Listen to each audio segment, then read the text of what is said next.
सावंत, माजी मंत्री, मंचावर उपस्थित राम पाटील रातोळीकर, संतुकरावजी हंबर्डे, चेतन बापू देशमुख, सर्व मान्यवर, कारण मुख्यमंत्री महोदयाचं संबोधन आपल्याला ऐकायचं आहे. आणि मला खरं तर सन्माननीय अशोकरावजी चव्हाण यांचं भाषण हे मोठं होतं, विस्तृत होतं, पूर्ण नांदेडच्या भूत भविष्याचा वर्तमानाचा वेध घेणार होतं, म्हणून त्यांना पूर्ण वेळ मिळावा यासाठी त्यांचं भाषण ठेवलं होतं. मला मुख्यमंत्र्यांचे आणि माझ्या अनेक सभा असल्यामुळे त्यांना माहिती की कमी वेळात मी बोलू शकेन, तर मी फार वेळ घेणार नाही. या नांदेडचा प्रभारी म्हणून मला जबाबदारी दिलेली आहे. नांदेडच्या प्रचाराला मी अनेक वेळा आले, पण प्रभारी म्हणून निवडणुकीच्या या सामोरं जात असताना आणि आमचे बावनकुळे साहेब, स्वतः मुख्यमंत्री, स्वतः आमचे राज्याचे अध्यक्ष रवीजी यांनी स्वतः जातीने लक्ष या निवडणुकीमध्ये घातलेलं आहे. मला पूर्ण विश्वास आहे की येणाऱ्या 15 तारखेला आपण कमळाच्या फुलासमोरचं बटन दाबून मोठ्या प्रचंड मताने भारतीय जनता पार्टीचा विजय या महानगरपालिकेच्या निवडणुकीमध्ये करणार आहात. याचं कारण मला असं वाटतं की बऱ्याच वेळा निवडणुकीमध्ये आपण जाहीरनामा बघतो, म्हणजे एखादी गोष्ट जाहीर करणं, ती जाहीर केलेली होईलच अशी कुठली शाश्वती नसते. बऱ्याच वेळा आपण वचननामा देखील बघतो, पण वचन सुद्धा कधी कधी पूर्ण करणं शक्य नाही, खोटी वचनं सुद्धा दिली जातात. पण मला आज आनंद वाटतो की या नांदेडमध्ये आम्ही संकल्पनामा केलेला आहे आणि संकल्प हा अत्यंत पवित्र शब्द आहे. आणि जेव्हा एखादा संकल्प आपण घेतो तर तो सिद्धीकडे नेण्यासाठी आपण सदैव प्रयत्न करत असतो. हा संकल्पनाम्याचं एक एक पान जेव्हा ओलांडत असू, आज मुख्यमंत्री महोदय त्याच्यावर प्रकाश टाकतील, प्रत्येक शब्द हा पूर्ण केलेला आहे. एखादा भूमिपूजन केलंय तर त्याचं लोकार्पण केलंय. महामानवाच्या पुतळ्याचं, एखाद्या मोठ्या आपल्या आदर्श असणाऱ्या व्यक्तिमत्वाच्या पुतळ्याचं लोकार्पण केलेलं आहे.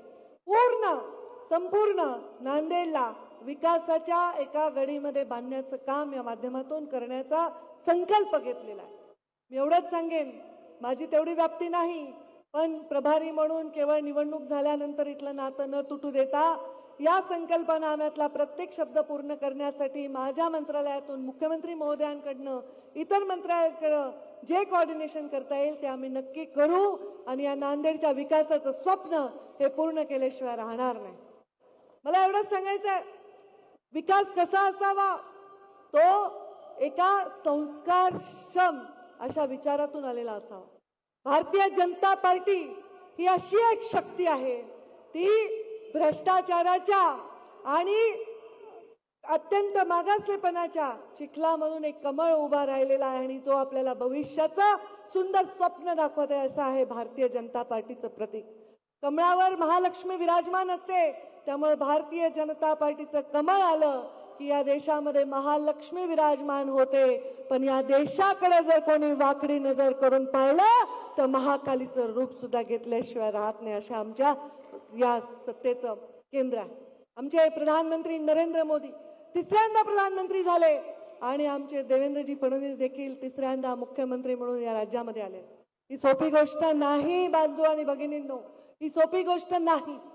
या देशामध्ये कोणाला नाही सुचलं की महिलेची कुचंबणा होते म्हणून शौचालय बांधले पाहिजे आणि स्वच्छता अभियान केलं पाहिजे, ते मोदीजींना सुचलं. या देशामध्ये महिलेला चुलीपासून गॅस समोर उभा राहण्याचं काम कोणी केलं असेल तर मोदीजींनी केलेलं आहे. या साध्या साध्या गोष्टी, साध्या परिस्थितीत जन्मलेला, साध्या परिस्थितीत राहिलेला व्यक्ती जेव्हा देशाकडे पाहतो, या देशाच्या विकासाकडे पाहतो, तेव्हा साध्या माणसाचे अश्रू पुसण्याचं त्यांचं स्वप्न असतं. त्यांच्याच संस्कारात काम करत असणारे देवेंद्रजी फडणवीस यांनी सुद्धा तेच केलेलं आहे. तुम्ही सर्व इथं मोठ्या संख्येने आलेला आहात. लाडक्या बहिणींनो, लाडक्या बहिणी आल्या की नाही? आता मला सांगा, तुम्ही लाडक्या बहिणी कुणाच्या आहेत? कुणाच्या आहेत? जरा जोरात, अजून जोरात. देवा भाऊंच्या लाडक्या बहिणी आहेत.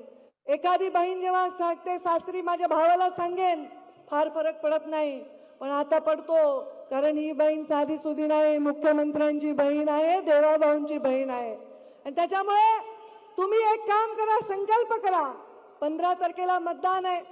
सकाळी उठा, स्नान करा, देवाची पूजा करा आणि आपल्या घरच्यांना सगळ्यांना चांगला दरडावून सांगा, कारण आपल्या माहेरच्या माणसाला कोण नाव ठेवलेलं आपल्याला आवडतं का?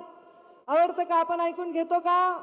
तर आमचे रेवा भाऊ यांची सत्ता आहे, ते मुख्यमंत्री आहेत आणि त्यांच्या नेतृत्वाखाली नांदेडची महानगरपालिका आणायची आहे. घरच्यांना सगळ्यांना सांगा, उठा, जाऊन सकाळी पहिले मतदान करा, त्याच्याशिवाय नाश्ताच देऊ नका.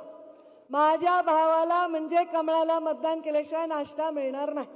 अजिबात तुम्ही आज हा संकल्प घेऊन इथे जा आणि हा संकल्पनामा पूर्ण करण्याचं दायित्व हे तुम्हाला लाडक्या बहिणींवर आहे. आज देवेंद्रजी फडणवीस यांनी विकासची परिसीमा एक केलेली आहे. विकास जो आपल्या विचाराच्या बाहेर आहे, मग ते मेट्रो शहरं असतील, मध्यम शहरं असतील, लहान शहरं असतील, ग्रामपंचायती असतील, या प्रत्येक गोष्टीला सदैव तासन-तास बैठका घेऊन आराखडा तयार करून विकास करण्याचं काम ते करत आहेत. हे सोपं नाही आहे. आपण जर दिवसातून 3 वेळा जेवतो, 2-2 पोळ्या 3 वेळा मिळून खाल्ल्या तर 6 पोळ्या दिवसात खातो. आता मला सांगायचं कुणी ठरवलं नाही मी 6 पोळ्या एकाच वेळी खातो. जर आपण महिन्याच्या 180 पोळ्या एकाच वेळी खातो तर भागेल का? नाही भागणार. तसाच विकासाचा आहे. एकदाच रस्ता दिला, एकदाच ब्रिज दिला, एकदाच आपण संकल्प केला, एकदाच बचत गट दिला, एकदाच लाडकी बहीण दिली तर भागणार आहे का? नाही भागणार आहे. एकदाच जलयुक्त शिवार केलं, एकदाच मुख्यमंत्री ग्राम सडक योजना केली, एकदाच सामान्य माणसाच्या हितासाठी शेतकरी सन्मान योजना केली, रेल्वे केल्या, वंदे भारत केलं, भागणार आहे का? नाही भागणार आहे. हे एकदा करून भागणार नाही. ह्याचं सातत्य ठेवणं हे महत्वाचं आहे आणि हे सातत्य ठेवायचं असेल तर प्रामाणिक, प्रयत्नशील आणि अत्यंत कष्टाळू व्यक्तीच्या हातामध्ये हे नेतृत्व देणं आणि सातत्याने ठेवणं हे महत्वाचं आहे. आणि ते नेतृत्व आपल्याला देशात प्रधानमंत्री मोदीजी यांनी राज्यात देवेंद्रजींच्या रूपाने लाभलेलं आहे. आणि आपल्या या नांदेडमध्ये त्याच विकासाची गंगा आणायची असेल तर आपण सर्वांनी त्यांच्या पाठीमागे आपल्या आशीर्वादाची शक्ती उभी करा. मी पर्यावरण मंत्री आहे, फार काही बोलणार नाही, पण देवेंद्रजीचा आग्रह आहे, वेस्ट टू एनर्जी करा, कचऱ्यापासून ऊर्जा निर्माण करा, म्हणजे आपले शहर स्वयंपूर्ण होतील. नद्यांचं पुनर्जीवन करा, म्हणजे आपले स्वच्छ आणि सुंदर जल आपण प्रत्येकाच्या घरापर्यंत देऊ शकू. तर एक पर्यावरण मंत्री म्हणून त्यांच्या मार्गदर्शनाखाली नांदेडच्या या 2 विषयाला स्वतः जातीने लक्ष घालून पूर्ण करण्याचा संकल्प हा नक्कीच आम्ही या संकल्पनाच्या माध्यमातून घेऊ. आणि ग्रामीण भागामध्ये उद्योजक बनवून प्रत्येक तरुणाला जीन पॅन्ट आणि टी शर्ट घातलेला तरुण सुद्धा ग्रामीण भागाचा शेती आणि उद्योजक बनून आपला एक स्वतःचं जीवन मोठं करू शकतो. अशा प्रकारचं काम या माध्यमातून करू एवढं या निमित्ताने सांगते. नांदेडच्या सर्वांगीण विकासासाठी देवेंद्रजी फडणवीस यांच्या नेतृत्वावर विश्वास ठेवून आपण येणाऱ्या 15 तारखेला महालक्ष्मी ज्याच्यावर विराजमान आहे, ज्याच्या येण्याने सुजलाम सुफलाम हा देश होऊ शकतो, अशा आमच्या कमळाच्या फुलासमोरचं बटन दाबा एवढी विनंती करते आणि माझ्या वाणीला विराम देते.